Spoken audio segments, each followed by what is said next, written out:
Help us celebrate 77 years of entertainment, the Delray Beach Playhouse is pleased to bring you today's presentation.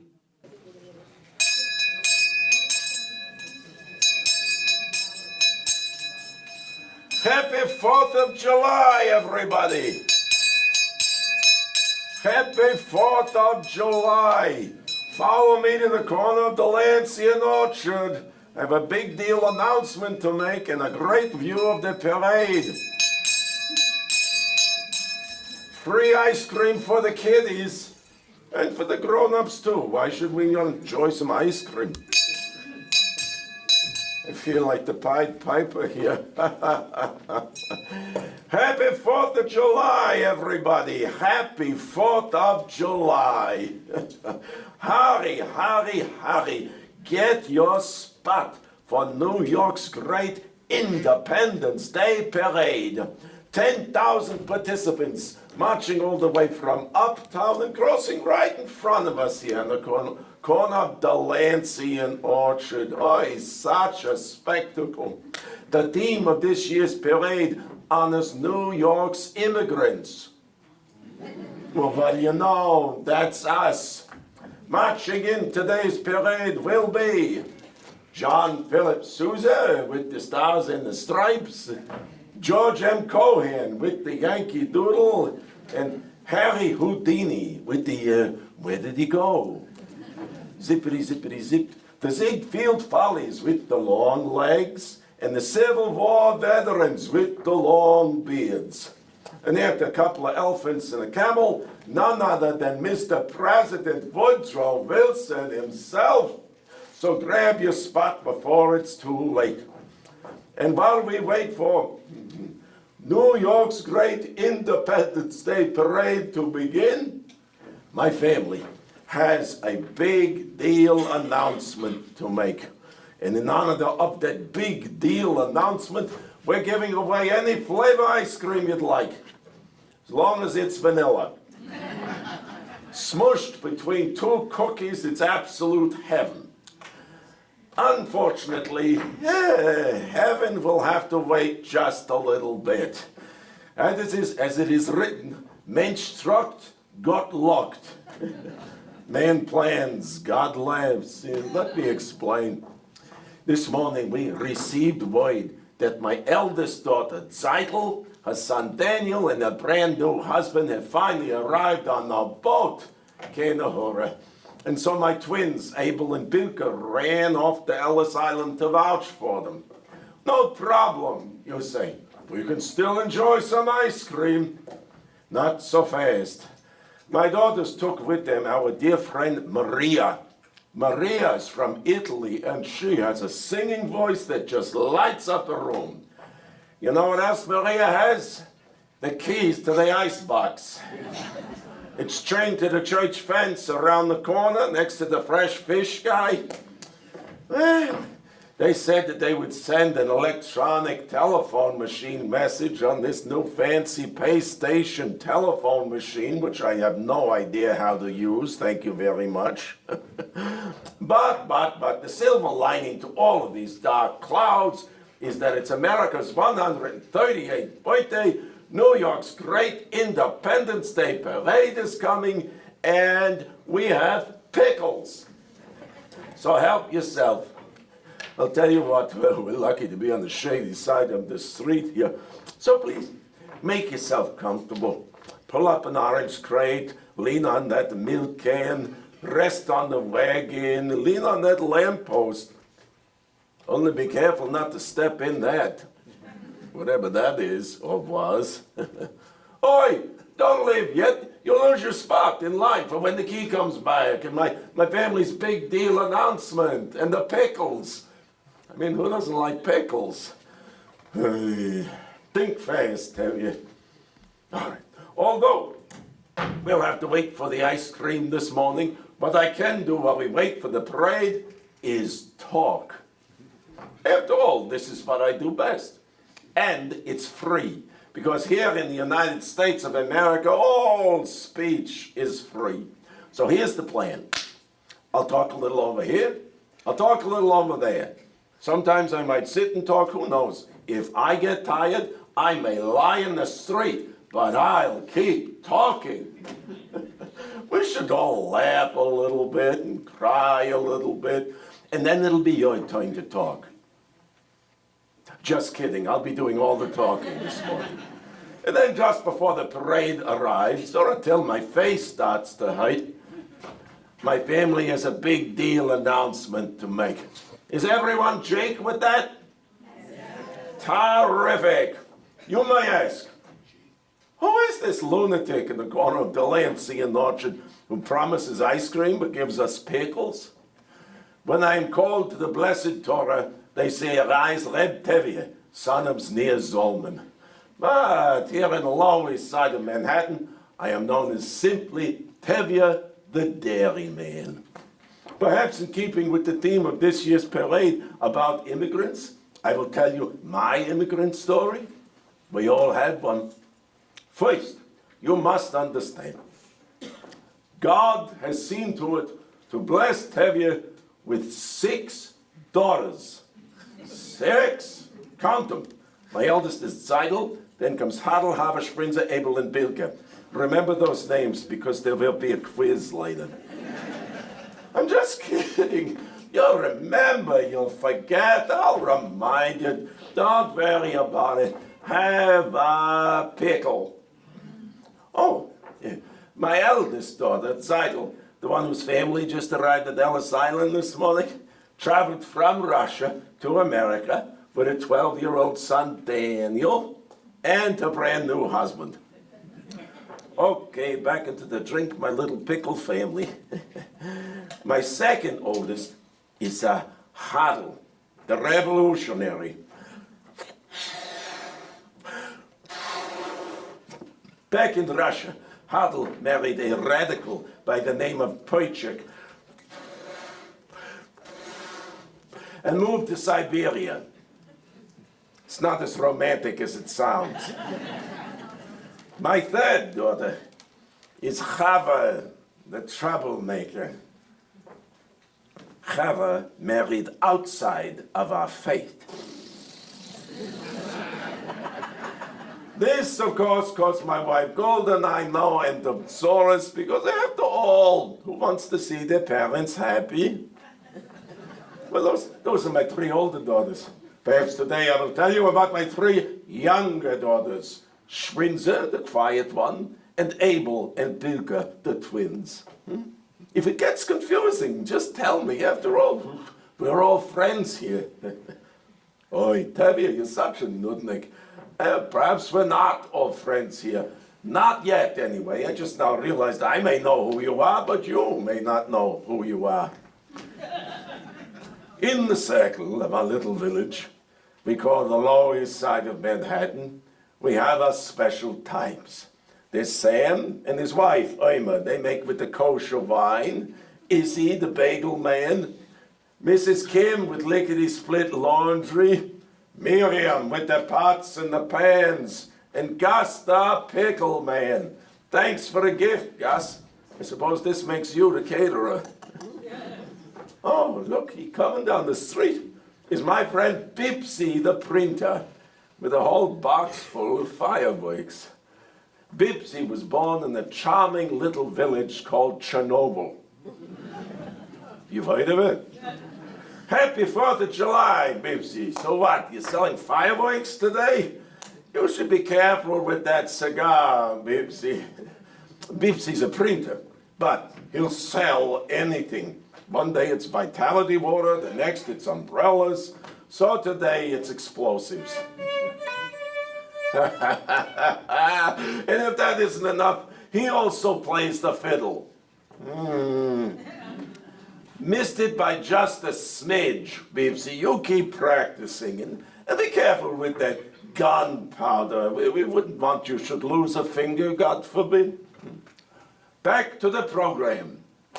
You may ask, what is this big deal announcement Tevye is keeping us in suspense about?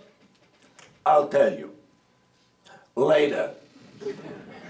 First, if you don't mind, you must first learn who Tevye was before you can see who Tevye has become.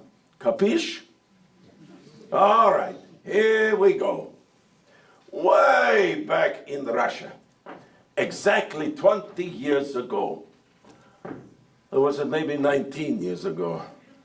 Or 21 years ago? Well, it was exactly 19, 20, or 21 years ago. To the day. Young Tevye was a man with no luck whatsoever. Other than bad luck, that is. I mean, if I bought a cemetery, people would stop dying. You get the idea. I was poor as a beggar with a wife and 6 small daughters, starving to death 3 times a day, not counting suppers. May it not happen to you. What was my occupation, you ask? I was a professional jackass, chopping and delivering wood near Tevye. You know Tevye? Boybrick, perhaps? You hope it's maybe. Why should you know? If you roll the map of Russia, you hope it would be you guys, Boybrick would be you two, and Tevye would be this lady's left shoe. It was a pencil, a little smidge in the middle of lower bupkis, and I, Tevye, was the smallest zilch inside of the bupkis. I think, I'm embarrassed to say, only a half a ruble a day. Early on the morning of her 10th birthday, my daughter Zeidel, the one whose family's just arrived at Ellis Island this morning, asks me, Papa, what is a feast? Oh, well, Zeidel, a feast is a very big meal with lots of laughing. May I have one of those for my birthday tonight?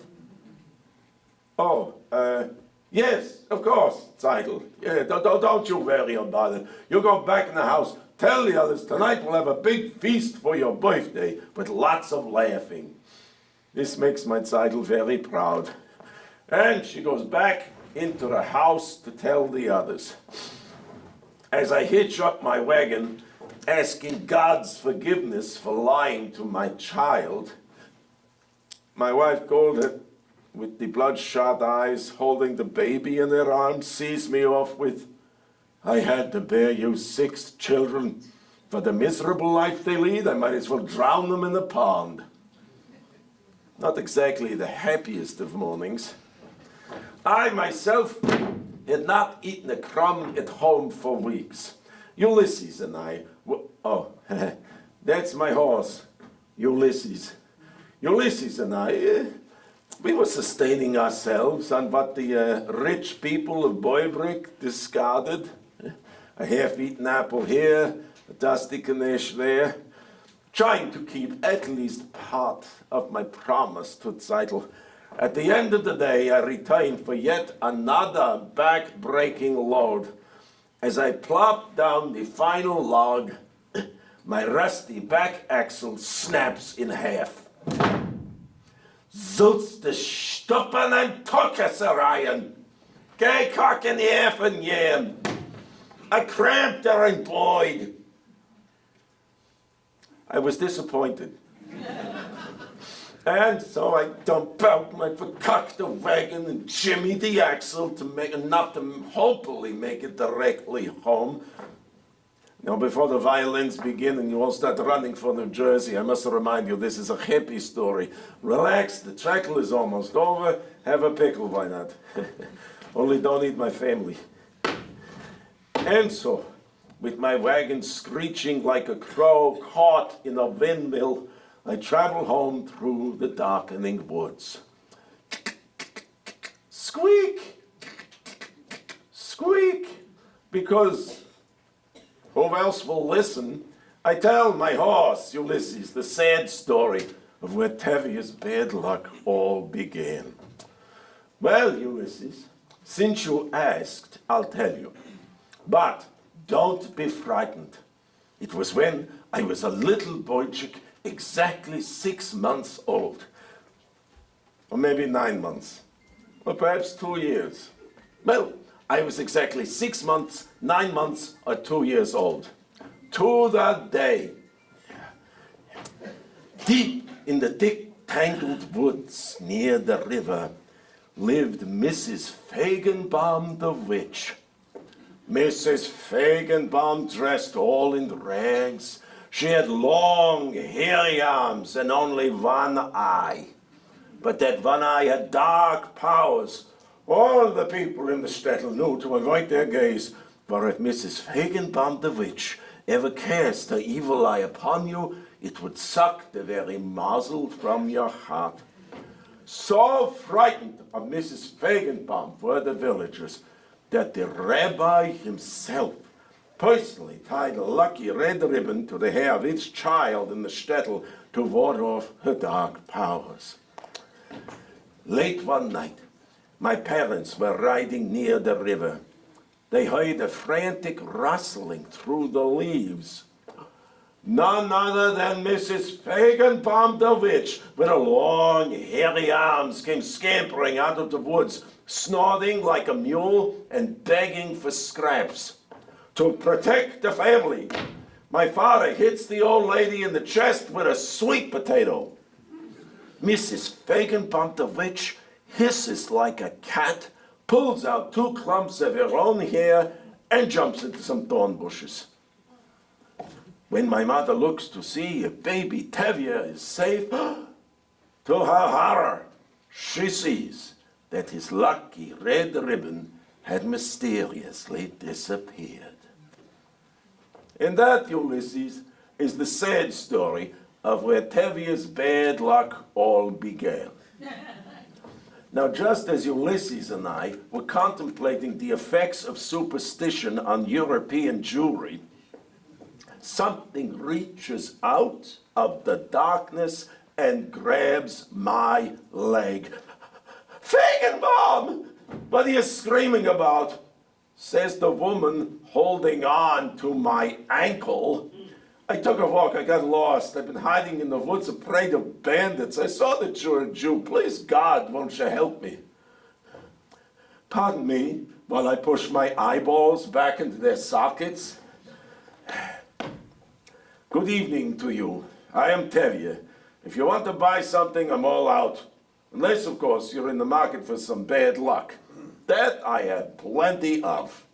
My name is Olga Rabinowitz. I've been lost all day. Please, which way is Boybrik, and won't you take me there? Oh, you're already on the road to Boybrik. It's not a far walk at all. You just go down a hill and up a hill.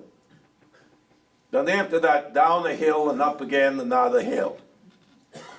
Then comes the really big hill. What? You're not going to take me home?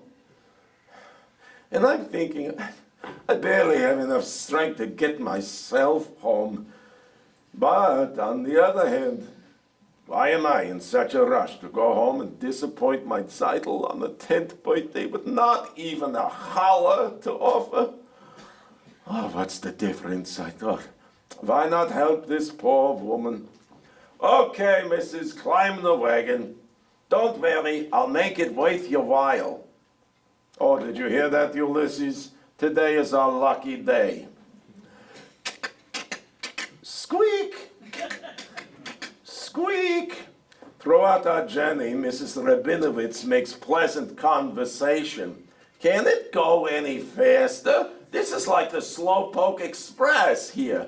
Your horse, it looks sick, but don't you feed it? Listen to that squeak. I think your axle's broken. Personally, I don't know how you can live like this.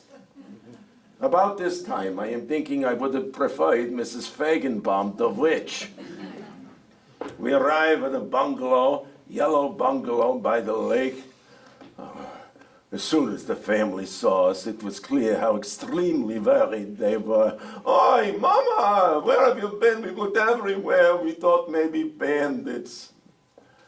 A celebration broke out immediately. Out on the porch, they carried out the hot samovars with the tea and the sugar, omelets, wonderful smelling butter cakes, and afterward, all kinds of food, the most expensive treats, rich, fatty soups, roasts, geese. I have always marveled at how rich people eat, King of Horror. I'll tell you something. If I were a rich man, never mind. Don't just sit there, come and have a little schnapps, says Mr. Rabinowitz. Oh, and turn down a little schnapps. As the good book says, God is God, but schnapps is schnapps. To life. They all became very curious about me. They asked, I answered, where are you from? Are you married? Do you have children? Gold, the Bratskys have. Daughters, I have. 6 of them, in greater beauties you'll never find. The tragedy is that I have to eat. And feeding 6 daughters, well, that's no laughing matter. Just ask my wife, Golda. Give that man something to eat, says Mr. Rabinowitz, his blue eyes gleaming with kindness. Oh, I thank you. A little schnapps with pleasure, but to sit and enjoy a feast while at home, my wife and children, you understand. Then, without so much as a second thought, these strangers scoop up all manner of food, packing up my wagon with 3 chickens, a fish, a roast, 2 hollers, and half a goose. And if that wasn't enough, the whole family empties their pockets and hand me no less than 37 rubles. And to top it off, Mrs. Rabinowitz, the one I wasn't so fond of, ties a milk cow to the back of my wagon, saying, this one's not giving as much milk as she used to. I think you'll have good luck with her. And I swear to you, as sure as I stand here now, that milk cow had a lucky red ribbon tied to its hair. When I got home, I quietly set the feast on the table and Mazel Tov! Semen Tovun, Mazel Tovun, Mazel Tovun, Semen Tovun, Deedle, Deedle, Deedle, Deedle. Everyone jumped out of bed. The children fell on the table like locusts. Chicken bones cracking, fish flying, teeth chopping. I told Golda the whole story and I handed her the money. Kissing me through her tears, she counted it 3 times. With their greasy lips and sticky fingers, the children all went to bed with full tummies. And then Golda and I began the business of deciding what to do with our lucky windfall. Well, Tevye, dear, Kenahora, what do you think we should do with this capital? Well, Golda, darling, what do you think we should do? And then she says, I'm glad you asked. What if we bought a second milk cow and began delivering fresh butter, cheese, and milk? I'll do the milking, the children the churning, and you the delivering. This way we can control our own destiny for a change. Are you out of your mind? Who in our family has ever been in the dairy business? Chickens don't swim and donkeys don't dance. This is not our tradition. If we change our tradition, it'll bring bad luck to the family. Clearly, we have only one choice. Buy a fancy new wagon with a big sign, Tevye, the Wood King. Bring bad luck to the family. Bad luck to the Tevye, you dimwit, in case you haven't noticed, fortune isn't exactly smiling upon us at this time. Tevye, the Wood King, how long do you think you can keep chopping wood? One false move and you'll be Tevye, the one-legged Potts. There is no question we must start a dairy business. Well, in short, we had a little spat, but we made up. Golda finally came to her senses, and we agreed to go into the dairy business. And that, my friends, is how Tevye, with the bad luck, became Tevye with the good luck sometimes, maybe a little.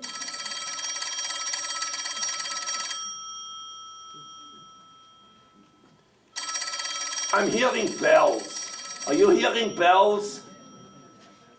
Everyone stand back. That pay station telephone machine is ringing for me.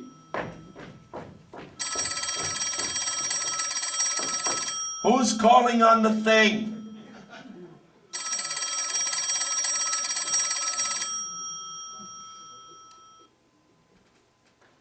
Who's calling on the thing? What? Yeah. Yes, this is Tevye Zolman. And what is your name, Miss Operator? Hello, Helen. I must tell you, Helen, this is my very first telephone machine conversation. And how are you this beautiful Independence Day? Helen, you sound Jewish. Are you Jewish? Your parents were born in Sweden. Well, I suppose if we all live in New York long enough, we all sound like New Yorkers. I'll tell you, Helen, I've lived in this neighborhood for quite some time. What? Oh, the mouthpiece. I was just saying to Cross-Eyed Johnson, the shoeshine man. What? Oh, again with the mouthpiece. How am I supposed to talk without using my hands? I'll tell you a quick story, Helen. It's worth your time. Very first New Yorker spoke to me. What a thrill. My daughter Abel and I were crossing Hester Street, and this New Yorker yells out, "Go to hell!" That's when I knew I was really in New York. I have learned that the difference between Russia and New York is that in Russia, when they say good morning, they mean go to hell. And in New York, when they say go to hell, they mean good morning. And so, Helen, darling, why have you sent me this message on the fancy new pay station telephone machine? My daughter Bilka wants to speak to me from Ellis Island. Oh, why didn't you just say so, Helen? Hand her the telephone machine. Hello, Bilka. Bilka, this is amazing. I can hear you perfectly. The telephone machine is a miracle. What's that, Bilka? I can't hear you. I said I can hear you perfectly. Yes, the ship has arrived. Zeidel, Daniel, and the husband are all safe. Terrific! You should all come home and bring the ice cream key with you. Oh, they have to do a little extra paperwork? This is good news. This is all very good news. This is not good news. Yes, I have a large group of people here. No, the ice cream is locked in the icebox, and it's chained around the corner next to the church fence by the fresh fish guy. Why? Why, she asks me. Because Maria has the key, that's why. Yes, I'm putting up all the decorations while I sing America the Beautiful and dance the foxtrot. You'll send me another message? But Bilka, what is this mix-up? Hello, Bilka? Where'd you go?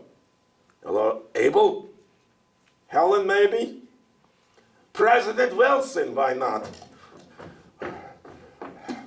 Well, the good news is that my Zeitl's family has arrived safely, Kinahora. The not so good news is that they have to do a little extra paperwork. At Ellis Island, you don't want extra anything. You just want to get through there as fast as possible. Well, we waited this long. We can wait a little longer. Yeah. My grandson Daniel, he'll be a bar mitzvah in the fall. He's had a tough time of it. He's shy. Except, of course, when talking about baseball. Oh, what a New York Giants fan he is. A few years ago, back in Russia, he found a magazine about American baseball, and he decided that the New York Giants were the greatest thing since the flood. Everything is the Giants this and the Giants that. And God forbid you should mention the New York Yankees.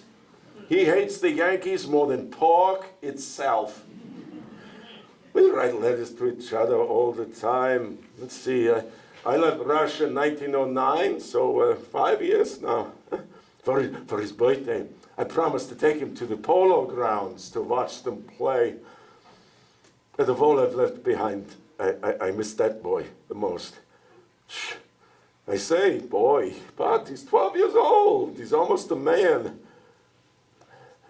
Dear God, grant us some good luck that there should be no problems with the paperwork. After all, without good luck, we are powerless. We can talk until we're blue in the face. That's what my family does. We talk until we're blue in the face. Except, of course, my child Sprinze. Remember I was going to tell you about my younger daughters? My fourth daughter is Sprinze. Sprinze. That rhymes with nothing. Sprinze, the quiet one. She never said very much, but her eyes spoke volumes. It was always Sprinze, the little ones ran to when trouble came up, always level-headed and fair. She liked to take walks around the pond. In the stillness of the forest, birds would actually land on her shoulder. I had a new customer. It was 1907, can it be 7 years already? A young rich widow from Jehopitz. You remember Jehopitz, as you guys? She and her son Zachariah were spending the summer in Boybrick. This is what the rich do. Oh, Zachariah was tall and handsome, and his father had left him almost 1,000,000 rubles. But all he knew from money was giving it away. His mother was understandably worried. Even a large inheritance has a habit of disappearing eventually. So she asked me to take him under my wing, which I did. And he asked to meet my family, so I invited him to my home for the Sabbath. As Sprinze brought out another platter of blintzes, I saw him watching her. Why aren't you eating? What else am I doing if I'm not eating? You're looking at my Sprinze. Everyone laughed. Sprinze laughed too. It was a wonderful, happy Shabbos, truly. A few days later, I returned from work with Ulysses, exhausted, and I see Zachary's horse tied to my porch, and he and Sprinze walking back from the pond, giggling. Sprinze goes into the house with flowers for the little one, and Zachary, looking serious, asks for me to take a stroll. In the cool evening air, the frogs in the pond were calling. I walked in silence. He walked in silence. More walking, more silence. More walking, more silence. Finally, Zachary bursts out with, "We don't have to tell my mother. I love your Sprinze and I want to make her my wife. What do you say?" Of course you want to marry Sprinze. She's lovely and within the reach. She is the shiny object. And like the child that you are, you reach for the shiny object. And like the parents that we are, we keep the shiny objects away so you don't cut yourself. What do I say? I say a crazy man's name should be erased and yours put in its place. Look past the end of your nose, Zachary. I already love you like a son, but what kind of an in-law would I be to your mother? I deliver the cheese. I know, it's great cheese, but still, it's only cheese. Reb Tevye, I'm not looking for rich connections for my family. I'm looking for a family, a real one, and I have found it. I'm going to stand up to my mother and tell her I have made my decision. Then the boy gives me such an innocent smile, hops on his horse, and departs like the wind.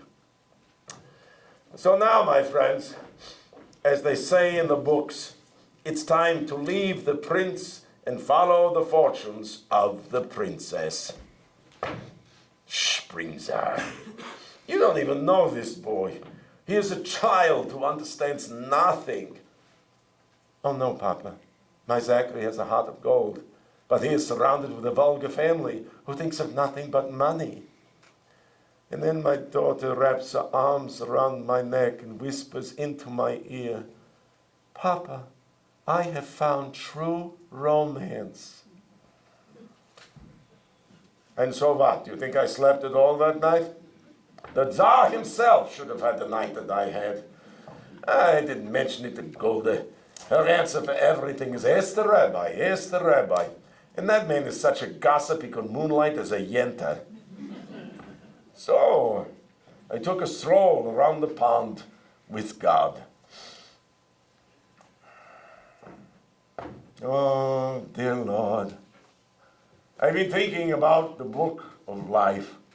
On Rosh Hashanah, it is inscribed, in Yom Kippur, it is sealed, who shall live, who shall die, who shall be at ease, who shall be afflicted, who shall have the good luck, and who won't. With my older daughters, well, I understand, first of all, it is ordained, you're the boss. With my older daughters, you saw to it that each marry for love. My eldest daughter, Zeitel, rejected a perfectly good match with Laser Wolf the butcher for Martel the tailor. Now together, they blessed Golda and I with our only grandson, Daniel, and for that I am grateful. But Martel, he knew only work. It was like a sickness. He was obsessed, working, always working. He was a father who never had time for his own son. Well, Martel died one afternoon, slumped over his sewing machine. But you're the boss. Eventually, Zeitel did finally marry Laser Wolf the butcher. Not exactly Prince Charming, but he finds time for Daniel. My second oldest, Hadel, the revolutionary, married Poichik for love. Now she lives alone in Siberia while he rots in prison there. But you're the boss. My third daughter, Chaba, the troublemaker, also married for love. Unfortunately, he and his kind have nothing but hate for me and my kind. But you're the boss. And now, merciful Father of the universe, my quiet little Sprinze wants to marry for love. Perhaps it is your plan that all of the good luck my older daughters didn't get, you've been saving for my Sprinze? Well, sunrise, sunset, no Zachary. Sunrise, sunset, no Zachary. A few days turns into a week. Sprinze spends the days quietly circling the pond. To go and ask the widow for an explanation didn't seem proper, like I was chasing after a match. Then one night, Golda meets me at the door with a bombshell. A messenger was here from Boybrick. The widow begs you to come, even if it's in the middle of the night. For God's sakes, Tevye, harness the horse and fly like the wind. It must be very important. Perhaps you should bring the rabbi. Can it wait until morning? I'm so tired I could plots here. Then I look over at Sprinze. She said not a word, but her eyes. Her eyes spoke volumes.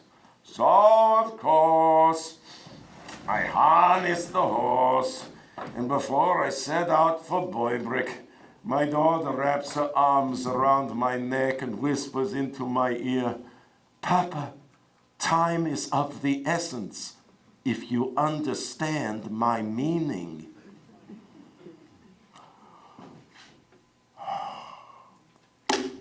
I arrive in Boybrick, but there's no widow, there's no Zachary, there's no lights in the bungalow. So who sent for me? I sent for you.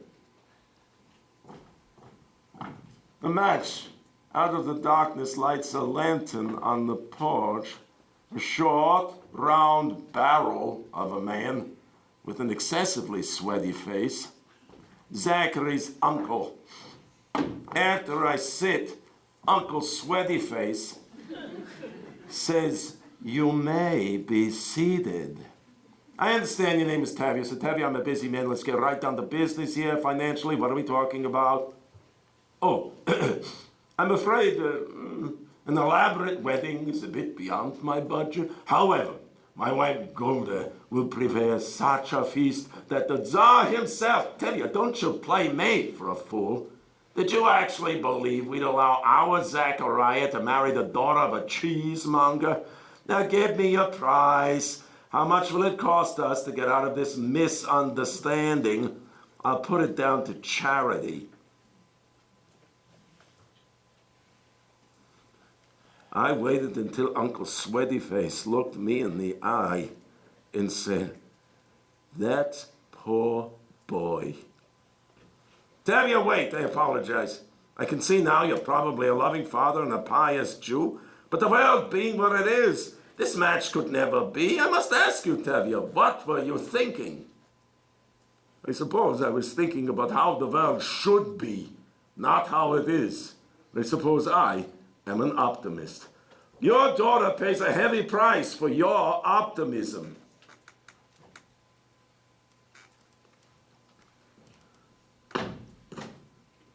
When I told Sprinzer, she said not a word. But her eyes spoke volumes. A whole week passed. I wanted to speak with her, but I didn't know what to say. I felt too ashamed. I watched Sprinzer wilting like a flower. Of course, I had to keep my daughter's condition a secret from Golda. She would go running to the rabbi and bring shame on us all. But I understood this was a secret that would not last for long. Oh, you ask, what happened to the widow and Zachary? She dragged him out of town as fast as she could. True romance. Mensch truckt, God locked. Man plans, God laughs. And so traveling home one night, as was my way, I practiced what I would say with Ulysses. Sprinzer, I'm sending you off to my sister's home in Oberdevka. We'll say to care for my sickly niece who's bedridden with child. Sadly, we'll say the mother died during childbirth, but happily, you will bring that beautiful baby back into our loving home to raise, and no questions will ever be asked. But first, you must understand, you have brought shame on your father, your family, and your faith. Oh, Ulysses, take it easy, why don't you? What else is a father supposed to say to a daughter? My father would have beaten her with a stick. Oh, of course I wouldn't do that. Enough. I have a headache. I'll figure this out tomorrow. But as I rode on to my farm, I see Golda and the little ones by the pond come running with tears in their eyes. I race over, but it's too late. My Sprinzer was already gone from this world, drowned, lying still on the grass, gazing upward into the heavens, no longer able to say anything.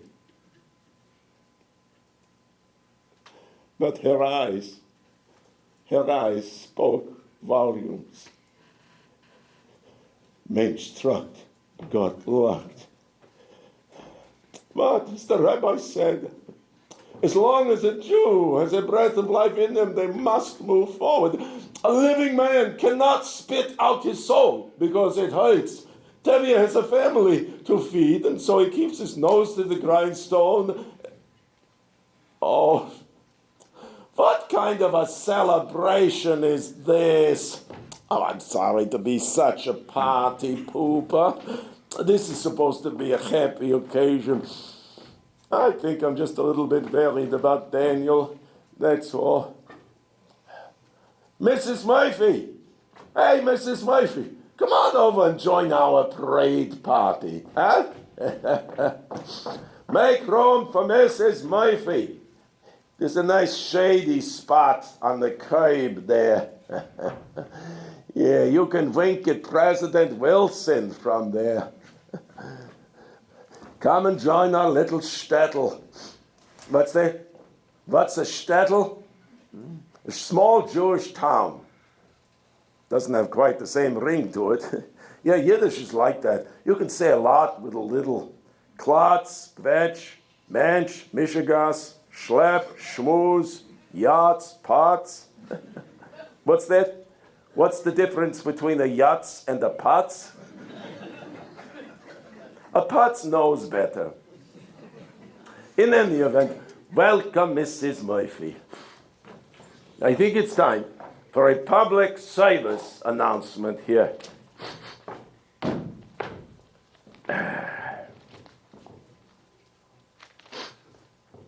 Citizens along the parade route who find an overflowing outhouse are urged to use a different outhouse. Words to live by. Out of the 25,000 pay station telephone machines installed in New York City in 1912, only half have been vandalized. This is progress. I'm sorry about the ice cream that is yet chained to the church fence around the corner next to the fresh fish guy. Oh, if I could only get that lock off. Does anybody have a crowbar or a stick of dynamite, maybe? Oh, no, Bipsy. I was making only a joke. You put down the explosives and you stay over there. Bipsy, turn around. Bipsy, look out for the automobile. Bipsy! Oh! Bipsy! Are you all right? You know what? May your grandfather break a leg in his coffin. That's what. Oh, Bipsy, are you all right?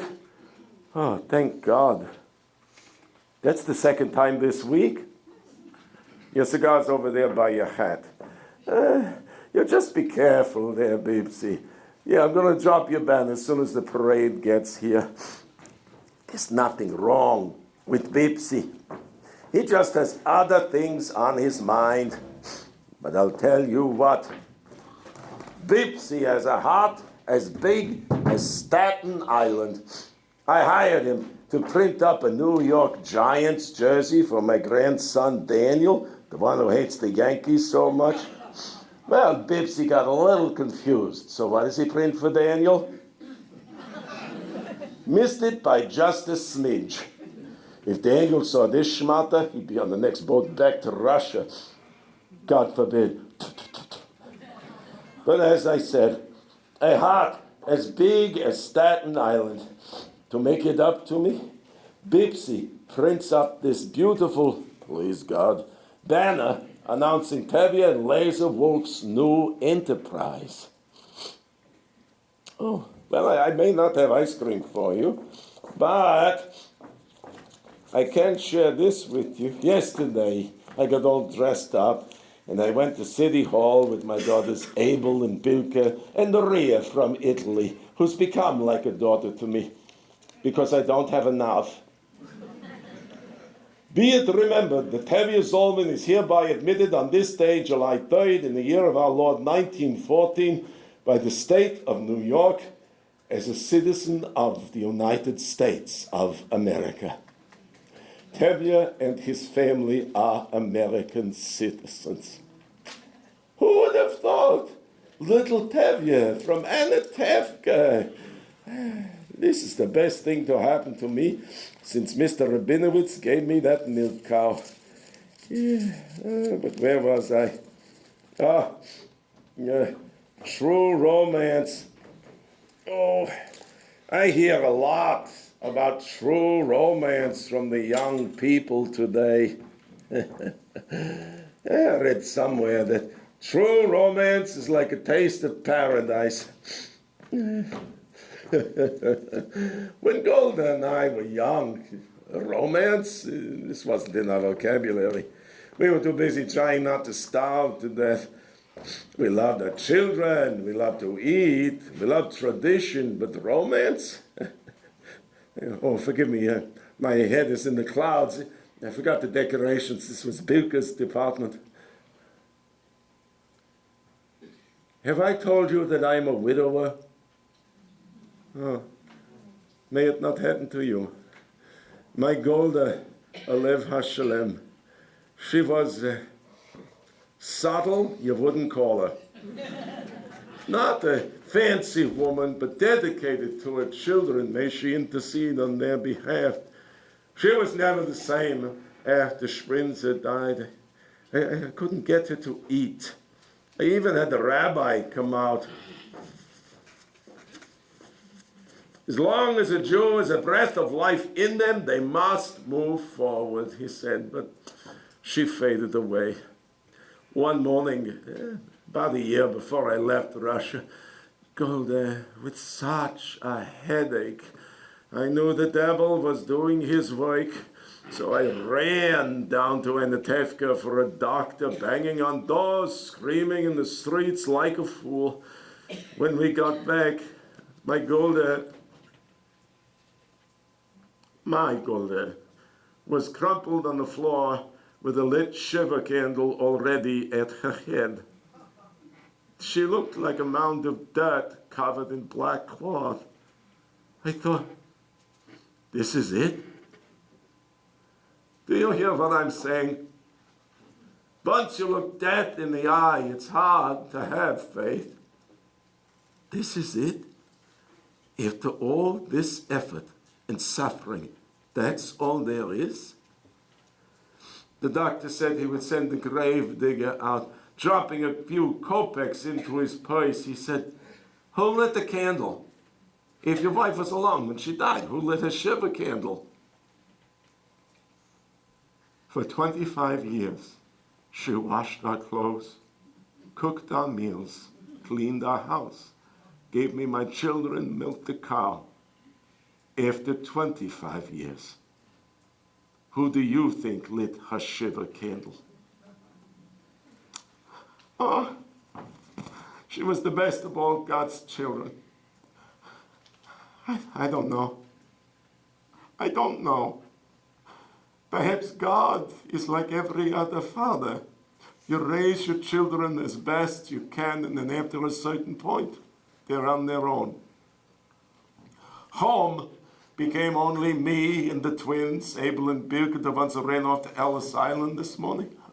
Oh, those two, what a pair. After their sister Sprinze died, they became inseparable. Smart girls, but not just smart, they're sechel. You know sechel? Street smarts. Yeah, they're twins, but they're not identical. In fact, they don't even look like friends. But they are.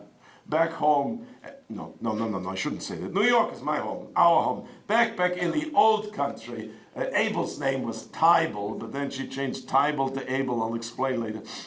But this tall, short red hair, beautiful, but in a handsome sort of way, and strong. She has this funny quirk. If anyone ever insults our family, she smacks them in the teeth. Abel was, how you say, our tomboy. Whenever Golda made a dress for Abel, she threw it in the pond. She wanted nothing to do with that girly stuff. Birke, on the other hand, loved to play dress up.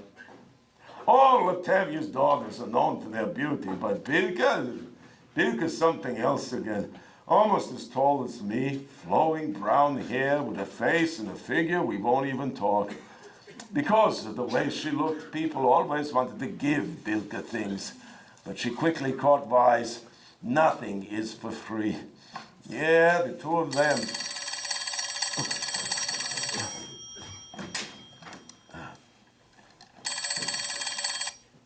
Hello, Helen? Oh, yes, operator. Abel, is that you? What's going on? The doctor thinks that Daniel might be a... But that's ridiculous. I'm on my way. And why not, may I ask? Oh, well then hand the telephone machine to the doctor. Is he Jewish? What's his name? No, I'm not panicking. I'm not panicking.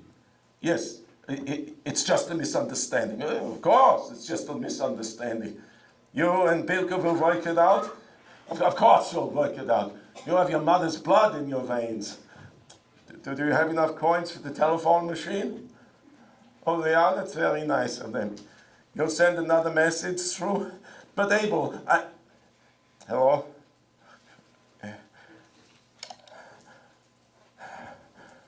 My daughters will send another message through. The doctor's a little mixed up. He thinks that my Daniel might be a mental defective, which he's not. He's not. He's just a frightened little kid. When I came through Ellis Island, I watched the doctor with a piece of chalk mark an X on a young Jew's coat. He was sent back home. Back home. Where is that?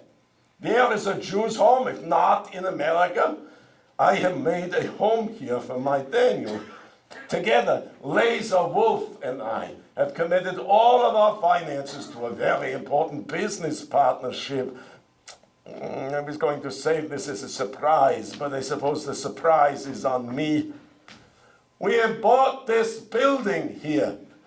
The master plan is to open Tevye's grocery store featuring Laser Wolf's meat with Abel, Vilka, Maria, and me living on the second floor, and Zeidel, Daniel, and Laser Wolf living on the third. You see, this way, my grandson can see the whole city from his bedroom. This is a home. This is something for my Daniel to hold on to, the door. But if the Lord does not grant us good luck, we are powerless. Don't panic, Tevye. Just don't panic. Oh, look at all the long faces. What kind of a celebration is this? Oh, they'll work it out. They'll bring Daniel home. We'll all dance the foxtrot. We'll drink that melted ice cream. As long as a Jew has a breath of life in them, they must move forward. And so this is what we'll do. We'll all move forward while we wait for a message from my daughters. Oh, those two, they'll work it out. They've got smarts like nobody's business. All good decisions they make. All good. Mostly good. Sometimes not so good. It's surprising. Desperation can change a person a little. Who would be a prophet and guess that Birka would sell herself the way that she did? But only to protect the family, and it wasn't even Birka's fault. The guilty one was that Plotnik. Oh, that man, may his fingers be eaten by cats. Soon after Golda died, a match was proposed between Birka and that vulgar, phony baloney Plotnik from Yechopetz with his big diamond pinky ring. Ooh, such a hot shot. He had made his fortune as a contractor, whatever that means. During the Japanese-Russian War, Russia may have lost the war, but Plotnik won a bundle. Well, it took time before the wedding canopy was raised, but finally it was, and they did. A few months later, I receive an urgent telegram from Birka. Please come to Yechopetz immediately. Do not hesitate. Uh-oh, trouble in paradise. She wants a divorce, I thought. Birka, I know times are tough, but I'm afraid you love Mr. Pinky Ring about as much as I do. Money cannot fill your heart. Your sister Hadl, the revolutionary, she's poor, and yet the happy letters she sends. Still lucky to love that schnook Poichik. Oh, Papa, I'm sorry, but what Hadl writes to you is a lie. Both Hadl and Poichik were in a Siberian prison. I waited to marry Plotnik because I needed some promises from him first. Yes, he's cruel, but he's also influential, and he'll do anything for me. Plotnik got them out of prison. Right now, they're on their way to Japan. He's arranged good jobs for them there. Oh, my little girl, what have you gotten yourself involved in? Oh, Papa, I'm not your little girl anymore. God has seen to it, ordained that I should have this appearance. God has also ordained that I have a brain in my head and a tongue in my mouth. These things have value in this world, Papa. But why can't Hadl just come back home? Because this will no longer be your home, Papa. I'm sorry. Plotnik has friends everywhere. He knows things. A pogrom is coming worse than all the others put together. I'm sorry, Papa, but you will have to leave for America as soon as possible. But big guy, how does Mr. Pinky Ring know all of this? And then my baby daughter tells her papa, don't ask. Well, Abel and I sold what we didn't need, put into baskets what we did. I removed the markers from Golda and Sprinz's grave. The last thing to be rid of was my old glue pot, Ulysses, to the local water carrier. As my best friend was led away, he looked back at me as if to say, this is it? After all this effort and suffering, that's all there is?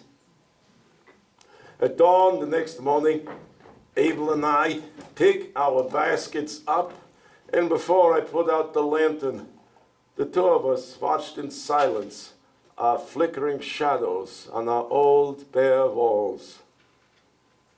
Home. Hey, Mr. Puccini! Mr. Puccini, come on over, join our parade party. That's Mr. Puccini over there, standing right next to Cross-eyed Johnson, the shoeshine man. Mr. Puccini is from Mulberry Street, and he makes a tomato pie you'll just love. Only hold the pork sausage. Mr. Puccini, come join our parade party. Oh, what's that, Bibsy? No, don't you go anywhere. I'm going to drop your banner as soon as the parade arrives. It's my big finale. Watch out, Bibsy. Bibsy, turn around, will you? Oh, oh, Bibsy. May your son have an angry moil. Look at what you've done here. We have a fiddler on the pavement. Doesn't sound right. Oh, these automobiles. You'd think the road was built for them. Oh, Bibsy, you're still in one piece. Get out of the road a little bit. We wouldn't want you should break your neck before my big deal announcement. What's that? Yeah, that's a good idea. When I drop the banner, you make with the bangs and the booms. That'll get their attention. Only stay on the sidewalk a little bit and don't blow your face off. This is all part of my master plan. What better advertisement could there be than 10,000 people marching past your new business? I'm only sorry my Daniel is not going to be here to see President Wilson. I think everything's going to be fine. It's just that Daniel is shy and Ellis Island can be an intimidating place. Oh, when we came through, oh yeah, that's where I left off. When we came through, let's see, when we left Russia, Abel was only 16 years old. On the long train ride to Belgium, where we would get on the ship, I got to know my daughter a little bit better. She told me the only thing she would miss about Russia was a twin sister, Bilka.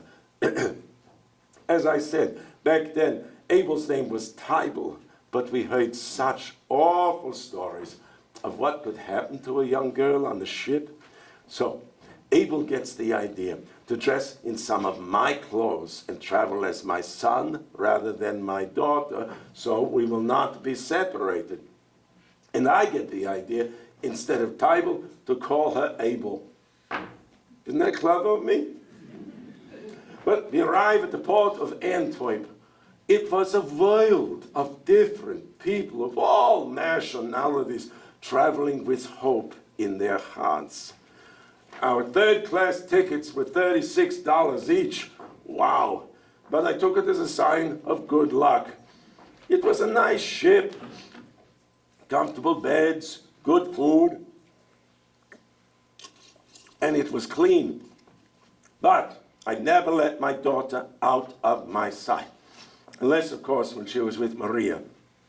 Oh, Abel became fast friends with Maria. You remember Maria? She's the reason you're not eating ice cream right now. Because it's chained to the church fence around the corner next to the fresh fish guy, but we shouldn't hold a grudge. Maria was traveling alone because her whole family in Italy had disowned her for rejecting an arranged marriage. If I disowned every daughter who did that, I'd be an orphan. The holidays were in October that year, so we had to observe the New Year on the ship, dressed as a boy. My daughter was allowed to stand with the men. It was the only time I ever held hands with my child at shul. It was odd to hear the voice of a different rabbi. He had a new way of looking at things. He told us that every day is a gift from God, a gift given not merely to endure, but to enjoy. God wants us to be happy? What a concept. He challenged us to cast off the burdens of the past and start with a clean slate in America. As my daughter dropped pieces of bread into the water, performing the ritual of Tashlik, she began trembling and weeping so badly, I thought she was dying. Tybal, are you sick? I can't do it, Papa. I won't do it. Tybal must not get off this ship. But honey, that's the whole idea. You get on the ship there, you get off the ship here. No, Papa. Listen with understanding. All of my life, I have lived with shame because I am different. My friend Maria also feels the shame. We don't want to carry the shame into our new home. We want to start fresh in America with a clean slate, like the rabbi said. As I dropped pieces of bread into the water just now, I asked God if little Tybal was strong enough to be able to start fresh. I begged God for a sign that I am able. That was God's sign, Papa. You gave it to me when we got on this ship. I am able. Papa, I am able. And with your blessing, I will stay able. Please give me your blessing, Papa. Please give me your blessing, Papa. Honey, I don't understand. But yes, you have my blessing, Tybal. I mean able. No, sweetheart, please stop crying. The next day, I won't lie, it was exciting. As we glide toward the big green lady, I read from a pamphlet we had been given. In the rear, she stands on some crates and sings. My country, 'tis of thee, sweet land of Give me. liberty, You're tired. You're poor.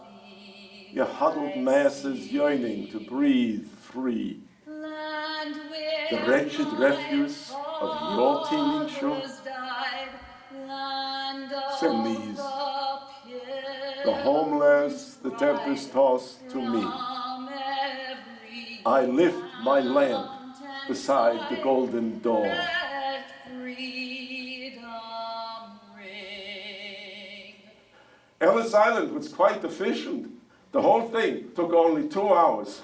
We were marched through a great echoing hall filled with so many passengers from so many places, speaking Polish, Latvian, Lithuanian, Spanish, through a maze of railings, and then up to an inspector who sits behind a tall desk with an interpreter.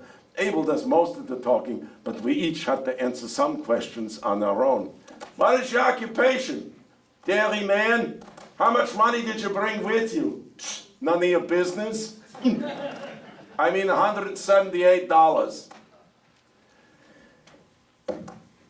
Someone must vouch for you to come into America. So 2 serious-looking men show up, friends of my son-in-law Plotnik. May Worms hold a wedding in his stomach.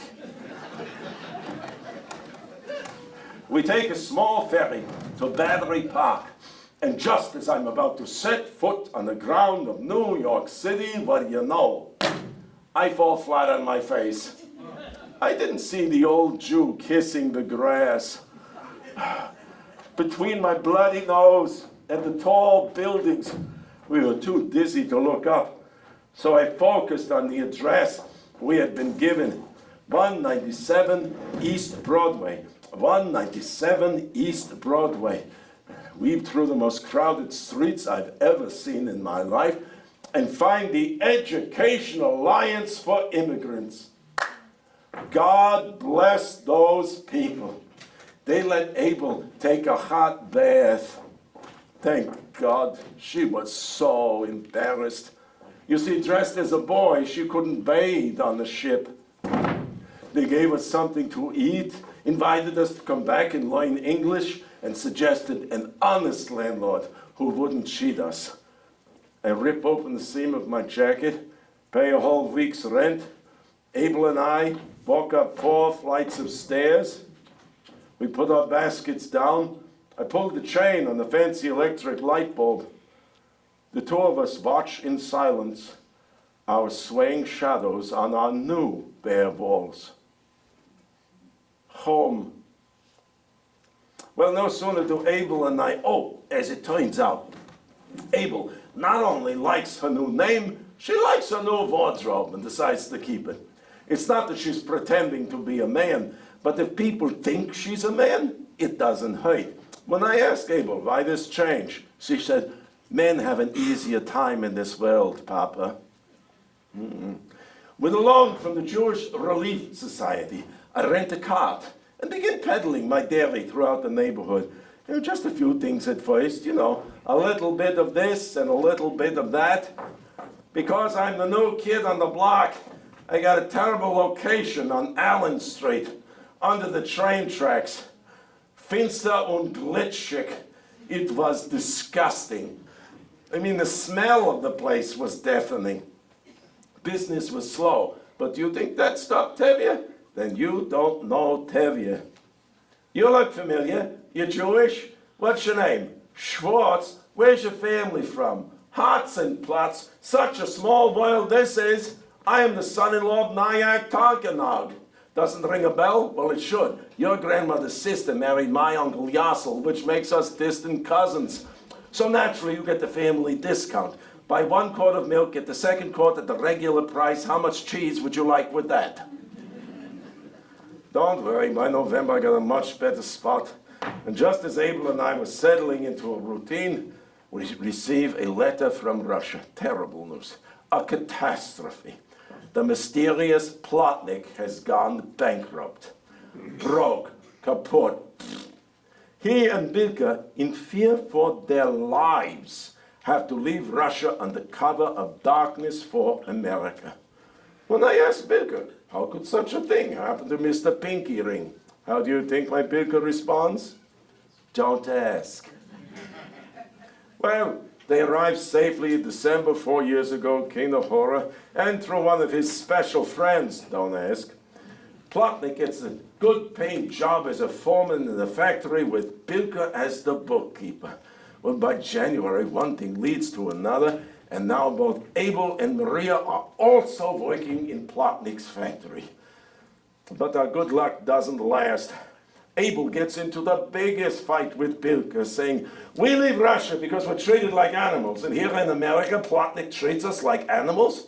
Why must we work 14-hour days behind locked doors? Why does he scream at us like that? And why does my sister have a black eye?" Well, long story short, they all go on strike. With the banners and the chanting and the singing, it was like a parade. So I joined in. I felt proud how Americans settle their differences. This was the American way.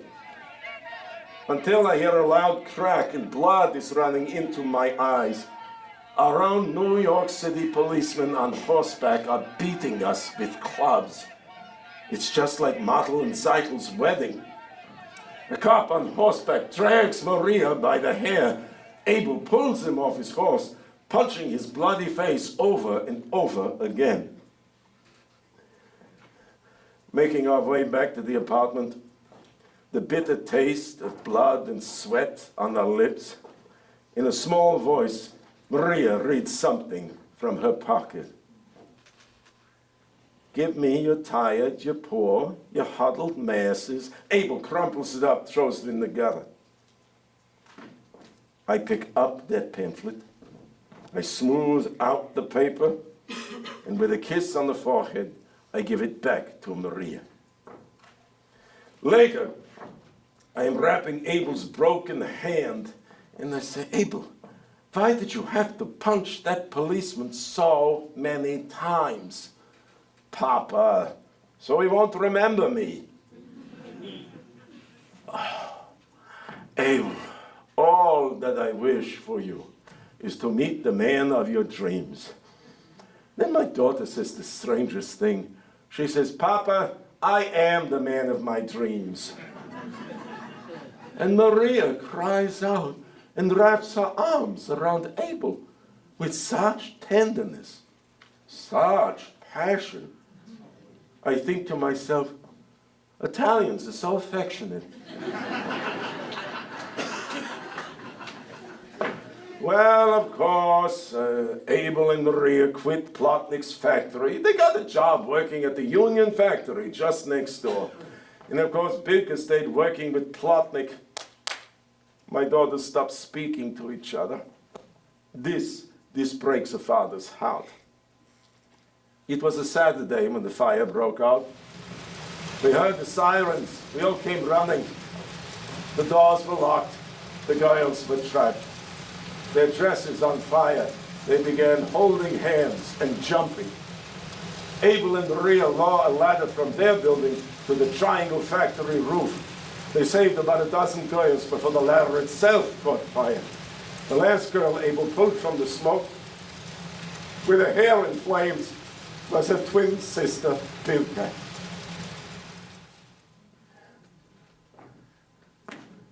That night, walking in the rain, down a long line of charred bodies propped up as if hoping to be recognized, we found what we were searching for. Plotnik. How did he look? Don't ask. Bilka says to Abel, get his pinky ring. It's worth a lot.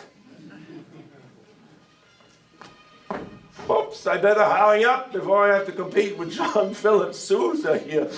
You may ask, how in the world did this little nobody, Tevye, the smallest zilch inside of the bupkis, along with Laser Wolf the butcher, put down such a payment on Tevye's grocery store featuring Laser Wolf's meat? I'll tell you. One sweltering summer day, a new customer approaches looking for some sweet cream. His blue eyes gleamed with a familiar kindness. All at once, we both jump out of our skin. It's none other than Mr. Rabinowitz from Boybrick. Remember, he and his wife Olga gave me my first milk cow?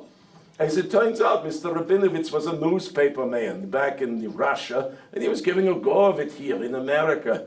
Guess what Mr. Rabinowitz does? He invites me to, of all places, Carnegie Hall the next night. This was quite an invitation. The great Jewish writer Shalom Aleichem was appearing. Now, for all of my friends from outside of the neighborhood, Shalom Aleichem is known as the Jewish Mark Twain. And although I've never read any of his books, I'm told that they are top-notch. Well, tomorrow night comes. Unfortunately, Mr. Rabinowitz is late, so I quickly take my seat. I'm looking over my shoulder for Mr. Rabinowitz, who's missing all the excitement, when they introduce the speaker for the evening. Mr. Rabinowitz? You're not going to believe this in a million years, so I'm not going to tell you because you'll call me a liar and hurt my feelings. All right, I'll tell you. Mr. Rabinowitz from Boybrick is Shalom Aleichem. What a good trick he played on me. Mr. Shalom Aleichem, for all my Goyish friends, translates to Mr. How you doing? It's what they call a pen name. Isn't that clever of him? Mr. Mark Twain should be so clever. At the end of the evening, I find Mr. Rabinowitz to thank him for the ticket, and guess who he introduces little Tevye to? Mr. Mark Twain, of course. Whenever I imagine meeting a famous person, which I never had, unless you count Mrs. Fagenbaum the witch, I always hoped I would say something clever. Well, what do you think? It actually happened. When I shook hands with Mr. Mark Twain, I said, "You must be the American Shalom Aleichem." Well, did I get a laugh? Long story short, I became their best buddy for the evening. They introduced me to all of their high society friends as the real Tevye the Dairyman. But that meant I had no idea, but I laughed anyway. The very next day, a customer approaches. "Are you the real Tevye the Dairyman?" And he buys. Another fancy woman with her children. "Are you the real Tevye the Dairyman?" And she buys. Well, 10 becomes 20, becomes 100. Why should I drag out the story? Tevye becomes all the rage. The next time I see Mr. Rabinowitz, I say, "What gives?" He tells me he may have mentioned me in one or two of his famous stories, and I should consider all of my new business what he called royalties. Well, he can call it Yankel Shaget's wooden leg. I call it manna from heaven. Over the next 4 years, Tevye saves enough to go halvesies on this building here with Laser Wolf and open Tevye's grocery store featuring Laser Wolf's meat.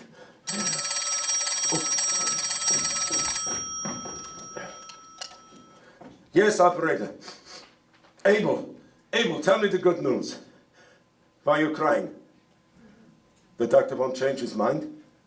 He says that Daniel must be sent back? Abel, hand that telephone machine to the doctor.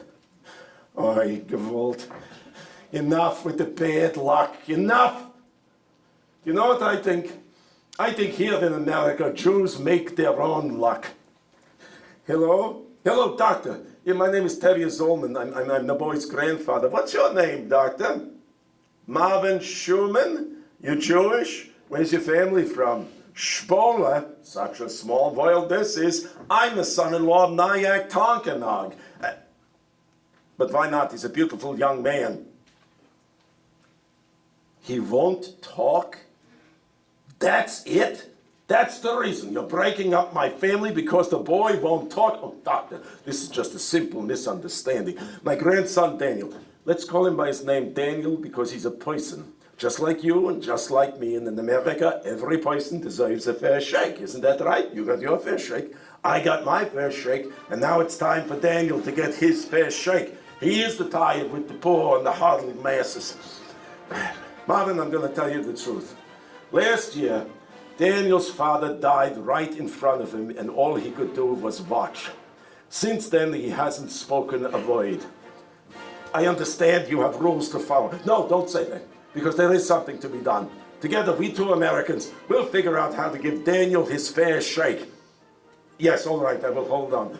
But Marvin, you get back on that telephone machine. You understand me, Marvin? If Daniel would just say something, anything, all things would be fine. Hey, Marvin! Marvin, can you hear me?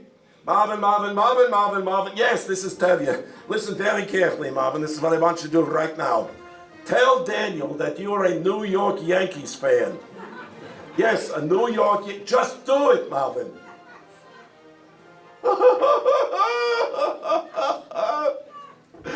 Daniel just told Dr. Marvin Schumann to go to hell. Isn't that beautiful?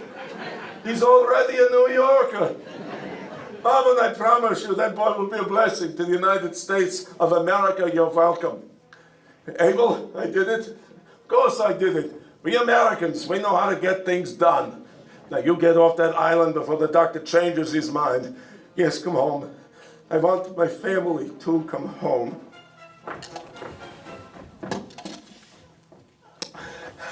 Well, my friends, it's finally time for my big deal announcement. Hey, Pipsy, it's time to drop your banner. God help us. Coming soon to the corner of Delancey and Orchard. Tevye's grocery store, featuring Laser Wolf's meat. Laser's wolf meat? Oi, Pipsy, you missed it by just a smidge. Happy 4th of July, everybody. Happy 4th of July.